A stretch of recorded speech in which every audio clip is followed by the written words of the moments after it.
Hi, this is Dottie. You probably saw it as Dorothy Peters or Dr. Peters. I prefer you just call me Dottie. I'm okay with that. We have a fairly large class this time. Excuse me for looking a little bit haggard. It's pretty hot out here. I live in the Riverside County area in the Inland Empire. It's been a very hot day, but I wanted to make sure I touched base with y'all to make sure you understood about this class. So that's why I put up this screencast for you. This is your class. I'm going to click on week 1. You have certain things that you need to do that are required right here. And inside the activities, I have placed some questions. You have to respond on 8 different occasions in the next week on 3 different days. Those 8 posts that you have must be substantive. The way you put the posts together is up to you. It doesn't necessarily need to have references on every one, but you do have to do more than just agree or disagree. And I think most of you guys have been online for a while, so I think you're okay with that. But perhaps I do it a little differently because I'm okay. Let's say you come here and answer my discussion question that's here, and some of you have already done that. You see there are two responses here. But I'm also okay if you say, you know, I really like the reading here on chapter 4, and I'd like to go into the handbook and pull something out of that and discuss that. You can start your own discussions, anything you like, in order to get your 8 posts for the week. This class is intended to be a little simpler when it comes to the online postings, but we still have to know that you're here, that you haven't disappeared, that you're participating in order for me to give you the participation points. But you have a whole lot to do besides just being online. A lot of reading to do, a lot of studying before you actually turn in your TPA. Now, I'm pretty sure you've already finished TPA 1 and passed it. That's why you're in TPA 2. If you haven't submitted TPA 1, you need to do that immediately. The longer you wait, statistically, the more likely you are to fail. I'm in charge of the TPAs for University of Phoenix and Southern California, and our failures are always the ones who wait too long to turn it in. Anyone who turns it in within 3 weeks of the class usually passes because they know what's expected of them. So I'm going to push you to try and get it in within 3 weeks. But when we come down here to the assignments, you of course have the participation grade, which we just discussed. If I didn't give you enough details, please let me know. I'd be happy to give you more, but I think you guys are probably pretty good at this. You have a couple of worksheets to do here in understanding. Well, this is one worksheet that you'll be working on here. And then you have another one learning about the students, another little worksheet here, learning material about the students, Chapter 8 preparation guide. Make sure you have a reference page and the title page on everything you submit so that I know who it came from. It's a fairly large class and I don't want to be confused. And then, of course, you have where you look up your own TPA that applies to you. So if you're secondary, and I think most of you are, then you'll want to select E. If you're multiple subject, elementary, you'll select F, and those are right here. These are samples done by real students in the past. They may or may not have Common Core in them because Common Core is still fairly new in California in the sense of this type of scoring and evaluating. So you'll look at what they've done, and then you're going to discuss it. You're going to write a little summary about it, say 250 to 500 word summary. Use the notes that you made while you reviewed it. I don't want it to be too long, but I do need some real details about weaknesses and strengths because that's going to help you on your own TPA. When you get to week 2, you have a similar thing to do, except instead of just steps 1 and 2, you're going to do the rest. So the beginning on week 1 was just step 1 and 2, and then on week 2 is 3, 4, and 5. That way you're looking at a TPA and making a judgment about it, whether you think it should pass or not. This, again, is just a short little summary of what the strengths and weaknesses were, and the actual evaluation that you're doing is here under evaluation and reflection. You have this exact same form that you're going to use in week 3 for your own work. Okay, most people sort of struggle with those. The rest of the assignments are pretty easy to figure out. But you can see that by week 2, you have to actually start your own TPA for steps 1 and 2. You don't have to have everything filled in, and you don't have to have everything perfect, but in order for me to give you a completion score, I have to see that you made a good try at it.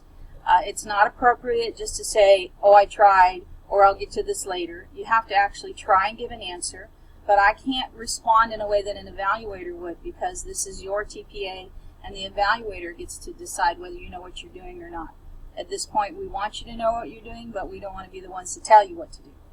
It needs to come from you alone. But I will review it and give you what's called a completion grade. That means that I don't read everything and I can't tell you much about it, but it looks pretty complete. So that's for steps 1 and 2 of your own TPA, which you've gotten from the handbook. And I'll show you where to find that in just a minute. Let me go back to week 3, and that's where you'll finish your TPA, steps 3, 4, and 5. This is your own TPA. And then you'll evaluate your own TPA. At that point, I hope since the class is over that you take a few minutes to review it each day, and add to it and make it better so that by the end of the 3rd week or so after this class is over, you're ready to submit. That's the ultimate goal. So 4th of July is over, so no more holidays. It's time to get at it and pass this so you can start student teaching. I am available. You can reach me here in the classroom in private messages or class messages. I'm okay with either of those right here, private or class. You can also email me or you can text me. I get free texts. But make sure that when you do text me, you tell me who you are, because the phone number alone isn't going to tell me who's asking the question. Obviously, if you text me, I have to answer on my phone, which is okay, but it takes a little longer. If you send me a message here, I can be more specific and more detailed with your response. So in case you don't know, in order to find your TPA, one way is to go to the task stream and enroll for it. When we come down here to your academic resources, there'll be a place where you can get it and enroll. But before we go to TPA materials, there's also another location. If you go to College of Education Resources and open College of Education Resources, perhaps you've done this before. Let me bring this into view, and you go to Teacher Education Handbook. There'll be a place right here, California Teaching Performance Assessment. I'll move my cursor so you can see that, and feel free to replay this if you need to. And when you come in, you're looking for Task 2. You know the TPA is called by a number of different names. In this version, they call it a task. So you've completed Task 1, and now here's Task 2. None of these are subject specific or even grade level specific, because you're going to be filling that in the information they request. So you can have the template here and you can have the rubric. What's nice about bringing it from here is you have a Word document. Then you can work on it, and it doesn't matter whether you lose internet connection. It's not intermittent, because sometimes people are frustrated if TaskStream shuts off on them. So if you work on it here and then just paste it into TaskStream when you're ready, not only will you have a better spell checker, but you'll have a better chance of saving your work. So that's one place to get it. The other place is in TaskStream itself. So let me go back to Home. And in TaskStream, it's right here, TPA TaskStream Materials.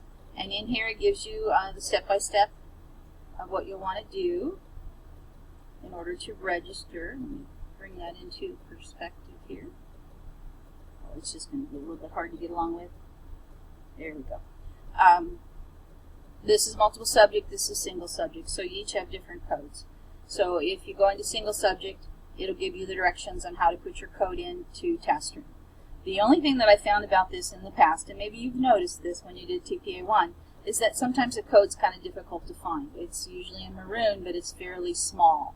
So here's your code for secondary, DISS, capital A, capital, excuse me, let me start again.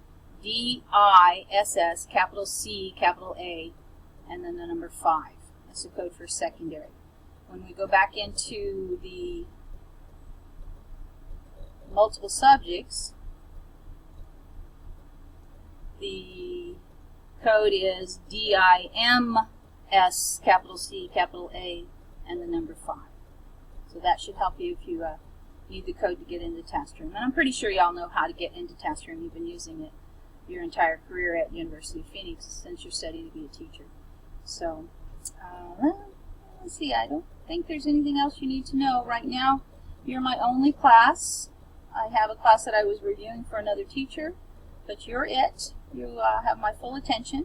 I have been an English teacher for 32 years. I teach in the public school. I started in the private school, and I've worked for University of Phoenix since 2005. And I like to pride myself on being responsive, so if you need something, you should ask, and I'll make sure I get back to you quickly so that you have everything you need.